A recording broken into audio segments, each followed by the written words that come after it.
नमस्कार, ये आकाशवाणी है। अभी आप मनोज कुमार शर्मा से समाचार सुनेंगे।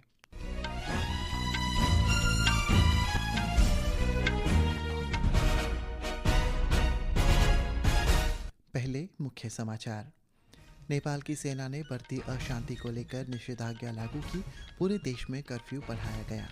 भारतीय नागरिकों को स्थिति सामान्य होने तक नेपाल की यात्रा स्थगित करने की सलाह जारी की गई। असम सरकार ने 1950 के निष्कासन अधिनियम के अंतर्गत अवैध प्रवासियों को निष्कासित करने के लिए मानक संचालन प्रक्रिया को स्वीकृति दी। अमेरिका के राष्ट्रपति डोनाल्ड ट्रंप ने यूरोपीय संघ से रूस से तेल खरीदने वाले देशों पर 100% टैरिफ लगाने को कहा। इसमें भारत भी शामिल। मौसम विभाग ने अगले 4 से 5 दिनों में पूर्वी और प्रायद्वीपीय भारत में मूसलाधार बारिश का अनुमान लगाया। और दुबई में एशिया कप क्रिकेट टूर्नामेंट में आज शाम भारत का मुकाबला संयुक्त अरब अमीरात से। अब समाचार विस्तार से।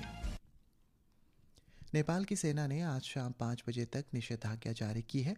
नेपाल में कर्फ्यू कल सुबह 6 बजे तक बढ़ा दिया गया है। सेना ने कहा है कि सुरक्षा कारणों से ये कदम उठाया गया। आगे की स्थिति के आधार पर अगली सूचना जारी की जाएगी। हालांकि निषेधाज्ञा और कर्फ्यू के दौरान एम्बुलेंस, दमकल, स्वास्थ्य सेवाओं और सुरक्षा वाहनों का संचालन सामान्य रूप से जारी रहेगा। विरोध प्रदर्शन के तीसरे दिन आज सेना की तैनाती के बीच काठमांडू घाटी में माहौल शांतिपूर्ण रहा। नेपाल की सेना ने नागरिकों से अनुरोध किया है कि वे बिना आवश्यक कार्यों के घर से बाहर न निकले।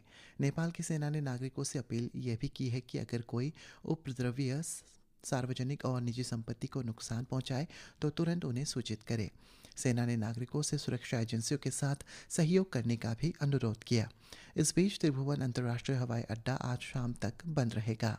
सरकार ने भारतीय नागरिकों को स्थिति सामान्य होने तक नेपाल की यात्रा न करने की सलाह दी है। एक रिपोर्ट। सरकार ने नेपाल में भारतीय नागरिकों को अपने वर्तमान निवास स्थानों पर ही रहने, सड़कों पर जाने से बचने और पूरी सावधानी बरतने की सलाह दी है। साथ ही नेपाल के अधिकारियों और काठमांडू स्थित भारतीय दूतावास द्वारा जारी स्थानीय सुरक्षा सलाह का पालन करने की भी सलाह दी है। सरकार ने काठमांडू स्थित भारतीय दूतावास के हेल्पलाइन नंबर जारी किए हैं। नंबर है 977-980-860-2881 और 977-981-032-6134। नंबर एक बार फिर सुन लें। नंबर है 977-980-860-2881 और 977-981-032-6134। किसी भी सहायता के लिए इन नंबरों पर संपर्क किया जा सकता है। अमन की रिपोर्ट के साथ समाचार कक्ष से मैं मुकेश कुमार बल। प्रधानमंत्री नरेंद्र मोदी की अध्यक्षता में कल केंद्रीय मंत्रिमंडल की सुरक्षा समिति की बैठक में नेपाल के घटनाक्रम पर चर्चा हुई। श्री मोदी ने सोशल मीडिया पोस्ट में कहा है कि नेपाल में हिंसा हृदय विदारक है। उन्होंने नेपाल में युवाओं की जान हानि पर पीड़ा व्यक्त करते हुए कहा कि नेपाल में स्थिरता, शांति और समृद्धि अत्यंत महत्वपूर्ण है। श्री मोदी ने नेपाल के लोगों से शांति के प्रयासों को समर्थन देने की भी अपील की। उत्तर प्रदेश सरकार ने पड़ोसी देश नेपाल में बढ़ते संकट को देखते हुए उसकी सीमा से लगे अपने सभी जिलों में 24 घंटों का हाई अलर्ट घोषित किया है। हमारे संवाददाता ने बताया है कि इन जिलों में सुरक्षा व्यवस्था को और मजबूत करने के लिए अतिरिक्त पुलिस बल तैनात किया गया है। नेपाल में फंसे भारतीय नागरिकों की सहायता के लिए पुलिस मुख्यालय लखनऊ में एक विशेष नियंत्रण कक्ष स्थापित किया गया है। यहां पर 3 हेल्पलाइन नंबर और एक व्हाट्सएप नंबर 24 घंटे संचालित रहेंगे, जिसके माध्यम से नागरिक सीधे मदद हासिल कर सकेंगे। ये नंबर है 0522-239-0257 और 0522-272-4010। व्हाट्सएप नंबर है 9454401674। इसके अलावा पुलिस मुख्यालय की सोशल मीडिया इकाई को भी निर्देशित किया गया है कि नेपाल से जुड़े किसी भी संवेदनशील सूचना या पोस्ट की लगातार निगरानी की जाए और जरूरत पड़ने पर तत्काल कार्रवाई की जाए। सुशील चंद्र तिवारी, आकाशवाणी समाचार, लखनऊ। नेपाल में मौजूदा हालात को देखते हुए सिक्किम सरकार ने महत्वपूर्ण स्थानों पर गश्त और जांच तेज कर दी है। सभी संबंधित सीमा चौकियों, खासकर रांगपो, मेली, रेशी व अन्य को सतर्क कर दिया गया है ताकि ये सुनिश्चित किया जा सके कि अनधिकृत व्यक्ति सिक्किम में प्रवेश न कर सके। पुलिस को वाहनों की जांच करने के भी निर्देश जारी किए गए हैं। वहीं उत्तराखंड से लगे भारत नेपाल सीमा पर भी सुरक्षा बढ़ा दी गई है। जिला प्रशासन स्थिति पर कड़ी नज़र रख रहा है। इस बीच एयर इंडिया और इंडिगो सहित अन्य एयरलाइनों ने कल काठमांडू जाने वाली अपनी उड़ानें रद्द कर दी है। नेपाल की राजधानी में बड़े पैमाने पर सरकार विरोधी प्रदर्शन के बीच हवाई अड्डा अस्थायी रूप से बंद कर दिया गया है। नेपाल एयरलाइंस ने भी कल दिल्ली से काठमांडू जाने वाली अपनी उड़ान रद्द कर दी। एयर इंडिया और स्पाइस जेट ने भी आज के लिए काठमांडू आने वाली सभी उड़ानें रद्द कर दी है। असम मंत्रिमंडल ने अवैध प्रवासियों का पता लगाने और उन्हें वापस भेजने की प्रक्रिया में तेजी लाने के लिए अप्रवासी असम से निष्कासन अधिनियम 1950 को लागू करने वाले वास्ते कल एक मानक संचालन प्रक्रिया SOP को मंजूरी दी।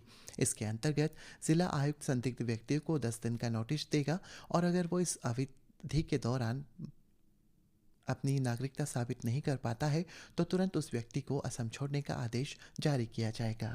While upholding Clause Section 6A of Citizenship Amendment Act, Supreme Court, through the constitutional bench, has clearly indicated that the government of Assam is free to use the Immigrant Expulsion from Assam Act 1950 to detect and deport foreigners. प्रधानमंत्री नरेंद्र मोदी कल उत्तर प्रदेश और उत्तराखंड का दौरा करेंगे।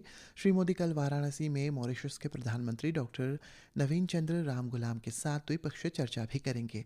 इस दौरान दोनों नेता विकास साझेदारी, क्षमता निर्माण और सहयोग के संपूर्ण आयाम की समीक्षा करेंगे। इस स्वतंत्रता दिवस पर लाल किले की प्राचीर से प्रधानमंत्री नरेंद्र मोदी ने दिवाली तक GST सुधारों की अगली पीढ़ी की घोषणा की। उनका ये सपना तब साकार हुआ जब 3 सितंबर को GST परिषद ने दरों की युक्तिसंगत बनाने, कई क्षेत्रों को कर दरों की कम करने और नागरिकों के जीवन को आसान बनाने को मंजूरी दी।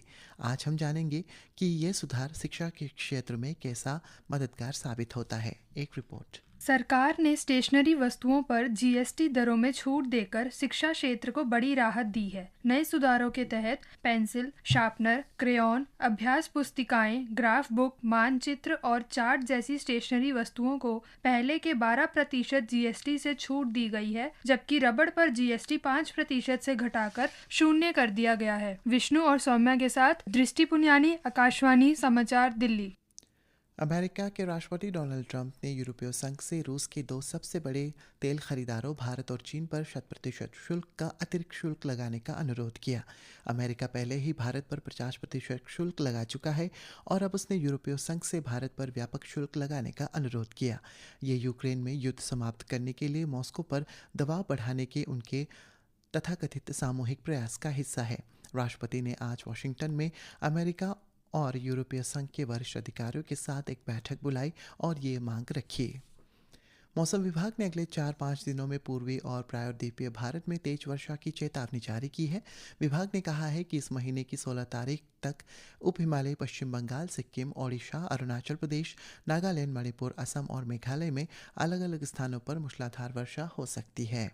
केंद्र सरकार की अंतर मंत्रालयी टीमों ने मानसून के दौरान प्राकृतिक आपदाओं से हुए नुकसान का आंकलन करने के लिए हिमाचल प्रदेश में विभिन्न जिलों का दौरा किया। एक रिपोर्ट। केंद्रीय व्यय मंत्रालय के उप सचिव कमलदीप V पटेल की अध्यक्षता में आए एक अंतर मंत्रालयीय केंद्रीय दल ने चंबा जिला में भारी बारिश, भूस्खलन और बादल फटने के कारण हुई क्षति का जायजा लिया। केंद्रीय दल ने जिला प्रशासन के अधिकारियों के साथ समीक्षा बैठक कर नुकसान की विस्तृत जानकारी ली। चंबा के उपायुक्त मुकेश रेपसवाल ने केंद्रीय टीम के प्रतिनिधियों को बताया कि जिले में भारी वर्षा के कारण विभिन्न विभागों को लगभग 43,433 लाख रुपए की क्षति हुई है। दूसरी ओर गृह मंत्रालय के संयुक्त सचिव G पार्थसारथी के नेतृत्व में एक अंतर मंत्रालयीय केंद्रीय टीम ने कुल्लू जिला के आपदा प्रभावित क्षेत्रों का दौरा कर नुकसान का विस्तृत आंकलन किया। कुल्लू की उपायुक्त तोरुल S रवीश ने टीम को अलग अलग स्थानों में हुए नुकसान की विस्तार पूर्वक जानकारी दी। केंद्रीय टीम ने आश्वासन दिया कि प्रदेश में आपदा से हुए नुकसान की विस्तृत आंकलन रिपोर्ट केंद्र सरकार के संबंधित विभागों को प्रस्तुत कर शीघ्र राहत दिलाने का प्रयास किया जाएगा। रितेश कपूर, आकाशवाणी समाचार, Shimla. Asia cup cricket tournament के ग्रुप ए मैच में आज भारत का सामना मेजबान संयुक्त अरब अमीरात से होगा। और जानकारी के साथ है मुकेश कुमार। पिछले वर्ष T20 विश्व कप जीतने के बाद ये भारत का पहला बड़ा T20 टूर्नामेंट है। इसमें टीम पूरी शक्ति के साथ उतर रही है। विस्फोटक बल्लेबाज सूर्य कुमार कप्तान हैं, जबकि युवा प्रतिभा शुभमन गिल उप कप्तान हैं। रोहित शर्मा, विराट कोहली और रविंद्र जडेजा के संन्यास के बाद ये टूर्नामेंट युवा भारतीय टीम के लिए पहली बड़ी चुनौती है। सीनियर खिलाड़ियों की अनुपस्थिति के बावजूद भारतीय टीम शानदार फॉर्म में है और सबसे बड़ी दावेदार है। पिछले एक साल में खेले गए 20 T20 मैचों में भारत ने 17 में जीत हासिल की है। इस दौरान भारत ने 9.90 रन प्रति ओवर की आक्रामक बल्लेबाजी के साथ एशिया की सबसे मजबूत टीम होने का दम दिखाया है। इसी के साथ ये समाचार बुलेटिन समाप्त हुआ। नमस्कार।